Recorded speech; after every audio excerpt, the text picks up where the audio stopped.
Hello and welcome to Talk to Rachel, or welcome to Rachel's Book Club. Hoje começamos o primeiro capítulo do nosso segundo livro, Sense and Sensibility de Jane Austen. Para você conseguir acompanhar essas 3 semanas de leitura em inglês, você pode entrar lá no meu grupo de Telegram e encontrar todas as informações, os quizzes e também mais detalhes sobre essa obra britânica. Let's go with Chapter 1.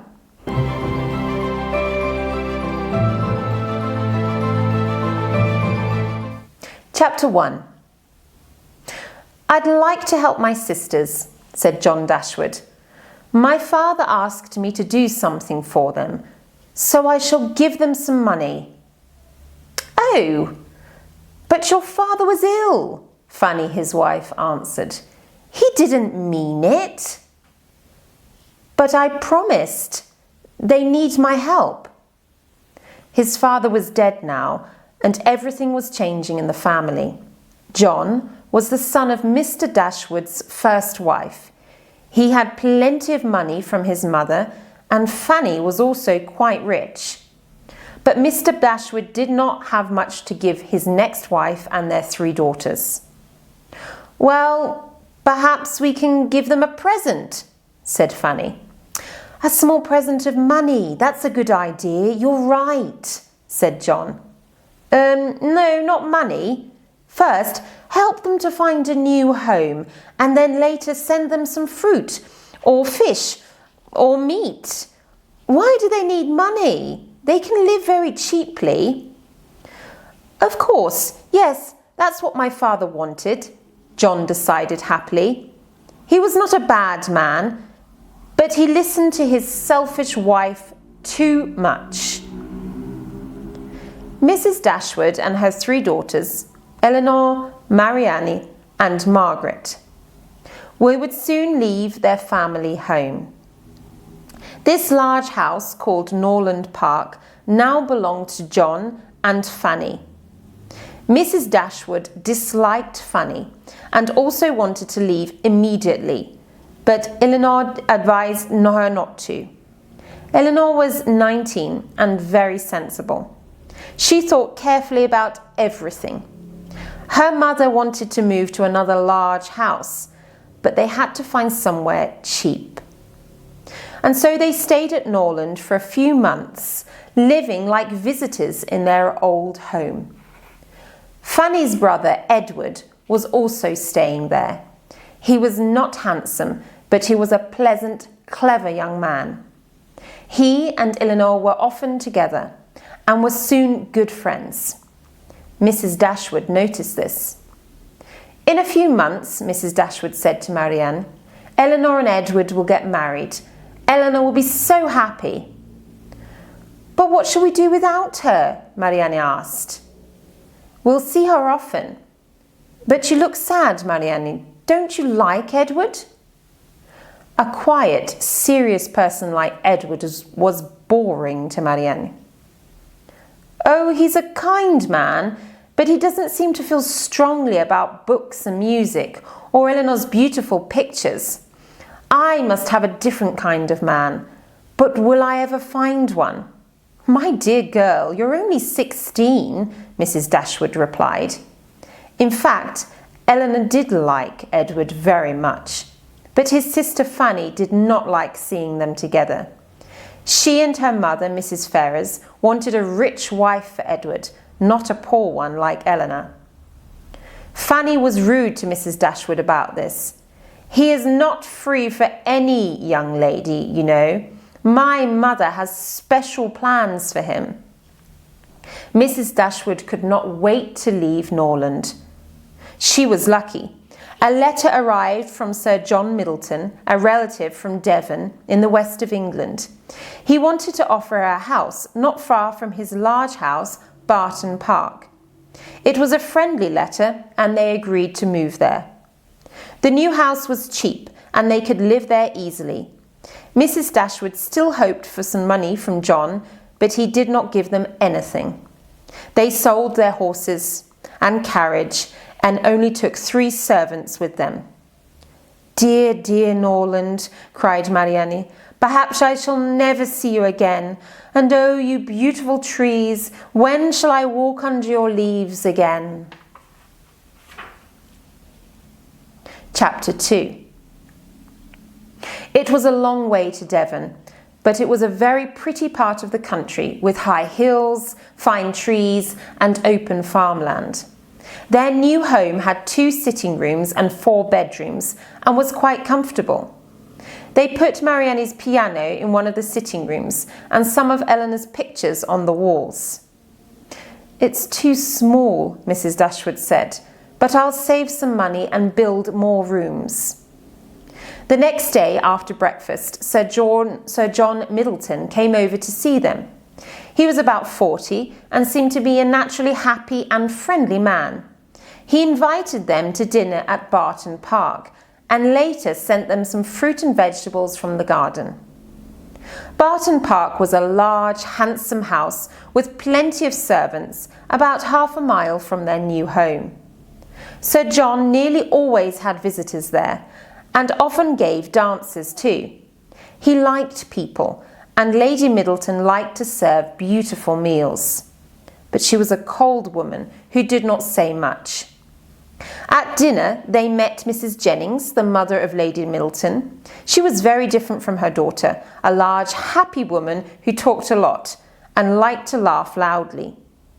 "Did you 2 girls leave your hearts at Norland?" she asked Eleanor and Marianne. Both Mrs. Jennings' daughters were married, and so she now wanted to marry off the rest of the world. "Oh, your faces are red," she laughed. The other visitor at Barton Park that evening was a quiet man of about 35. His name was Colonel Brandon, and he was a friend of Sir John's. He had a sensible face. He was not handsome, but he was a gentleman.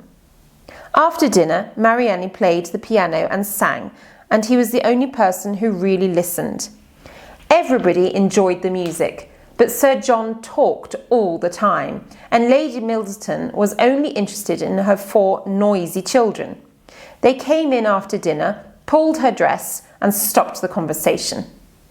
"Colonel Brandon is old," thought Marianne, "but he likes my music." "He loves her," thought Mrs. Jennings, and soon she told everybody this. "What a stupid idea," Marianne said to her mother later. "How can he feel anything? He's 35 years old, an old man." "I'm only 40, Mrs. Dashwood laughed, "and I'm not ready to die yet." "Well, perhaps he's not ready to die, but at his age, he can't know anything about love. He needs a nurse, not a wife." Chapter 3. The Dashwoods were now busy and happy in their new home.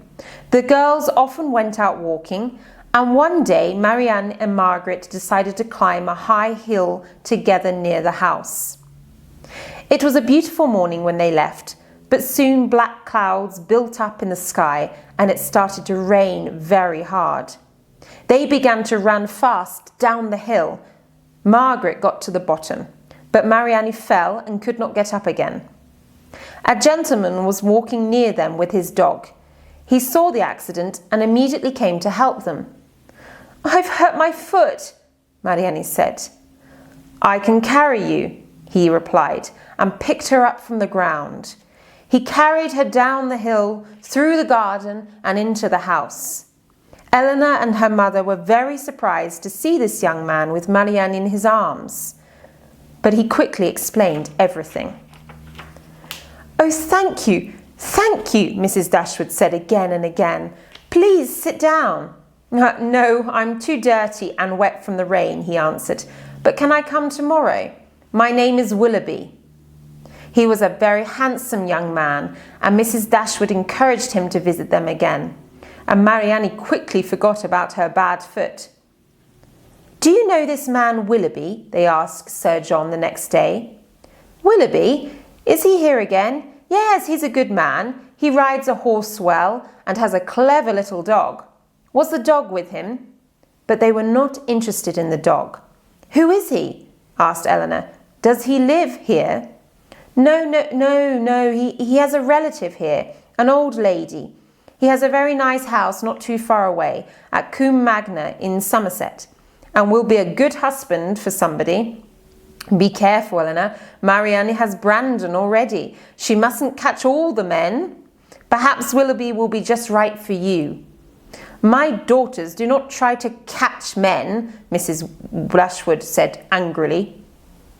Last Christmas, Sir John continued, I invited him to one of my dances, and he danced from 8 in the evening until 4 in the morning. Did he? Asked Marianne. That's the kind of man that I like. And Willoughby liked the 3 Miss Dashwoods. He visited them the next day. The 2 older sisters were both pretty girls. Marianne was taller than Eleanor and had a specially lovely face with a sweet smile and dark bright eyes. She was shy at first. Then Willoughby saw the piano and talked about music, and Marianne could not stay silent. And after this, he came to the house every day. Sir John also invited the girls to several dances at Barton Park, and Willoughby and Marianne danced together most of the time. It was a happy time for Marianne, and she did not try to keep her feelings secret. My girls will soon have 2 good husbands, Mr. Dashwood thought. Marianne forgot about Colonel Brandon, but he did not forget her. Eleanor liked him and was sorry for him, but what could she do? Can a quiet gentleman of 35 win against a handsome young one of 25? One day there was a plan to visit Whitwell, a fine house with some beautiful gardens. Some friends of Colonel Brandon lived there.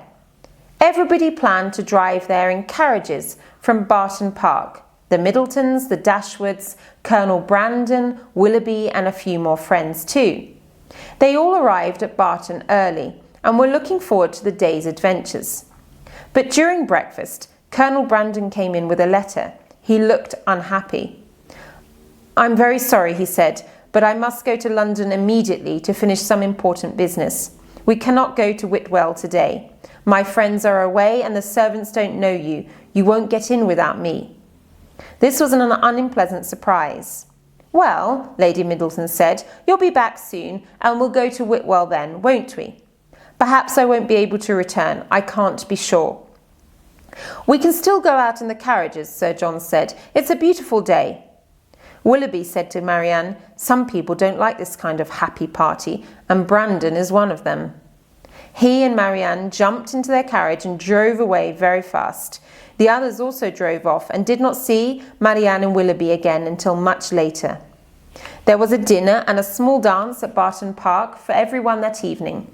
Mrs. Jennings sat next to Marianne and Eleanor and could hear their conversation. And so you had a secret adventure this morning, but I know all about it. Marianne turned red in the face.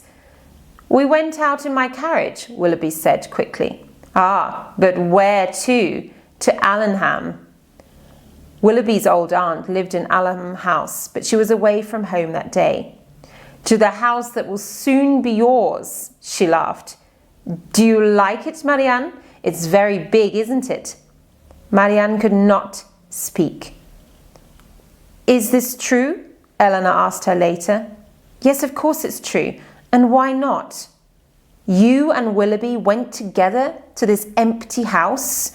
Oh, Marianne, that wasn't right. It was the nicest morning that I have ever spent. What's wrong with that? If something is nice, it can still be wrong, Eleanor replied quietly. Mrs. Dashwood soon heard the news. They're engaged, she decided. He took her to see her new home.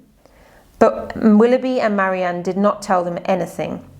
Ask them, please, Mother, Eleanor said anxiously to Mrs. Dashwood. Are they really engaged? And why is it a secret? Ask her, repeated Mrs. Dashwood. No, I can't. I'm sure Marianne will tell me soon. Perhaps Willoughby's aunt doesn't like Marianne. Perhaps they must keep their engagement secret for a few months. I'm not sure. Maybe there is no engagement. But he loves her, you can see that. Yes, I can. But I don't understand. There's something strange about it all. A few days later, Mrs. Dashwood, Eleanor and Margaret were coming home from a visit to Lady Middleton. Look, Margaret said. There's Willoughby's carriage outside our door. The ladies went inside, and immediately Marianne came out of the sitting room and ran upstairs to her bedroom. She was crying. Willoughby was still standing in the sitting room. He looked very serious. Is Marianne ill? Mrs. Dashwood asked anxiously. No, I hope not. I'm sorry. I'm here to say goodbye. Goodbye? Are you going back to London? Yes, this morning. Well, you'll come back soon. Unhappily, that won't be possible. I only see my aunt once a year.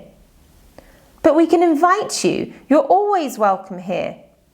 You're very kind, Willoughby said, but I must go now. He climbed into his carriage and drove away.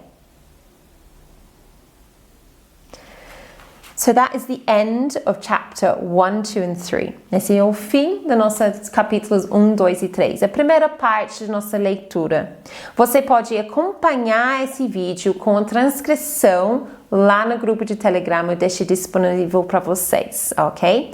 Daqui a uns dias vai ter um quiz de compreensão para ver quanto que você conseguiu entender e também vai ter um glossário lá de palavras difíceis que vocês podem encontrar nessa leitura. Lembrando que quando a gente está aprendendo um idioma, ler é uma forma de ganhar muito vocabulário. Então, utilize esses capítulos para você buscar, acrescentar mais vocabulário no seu dia a dia. Qualquer coisa que você não entendeu, você pode deixar comentários aqui. E se você gostou desse projeto do Book Club, deixa seu comentário, compartilhar com seus amigos. And I'll see you next time for the next chapters. See you then, guys. Take care.